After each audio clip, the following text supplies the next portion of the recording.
అందరికీ నమస్కారం. ఈరోజు మన ఆశ్రమంలో వృద్ధులైతే రాత్రి అన్నం తిన్న తర్వాత అలాగే కూర్చొని ఎందుకు చూస్తున్నారండి. ఒకసారి వారు ఏం చేస్తున్నారో చూద్దాం. వాళ్ళైతే అన్నం తిన్న వెంటనే అలాగే కూర్చొని టీవీ అయితే చూస్తున్నారండి.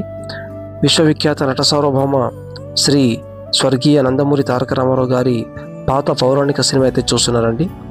మీకు కనుక ఈ సినిమా ఏదో తెలిసినట్లయితే కామెంట్ రూపంలో తెలియజేయండి. అదేవిధంగా లైక్ చేయండి. ఇంకా సబ్స్క్రైబ్ చేసుకోండి, సబ్స్క్రైబ్ చేసుకోండి. Thank you for watching this video.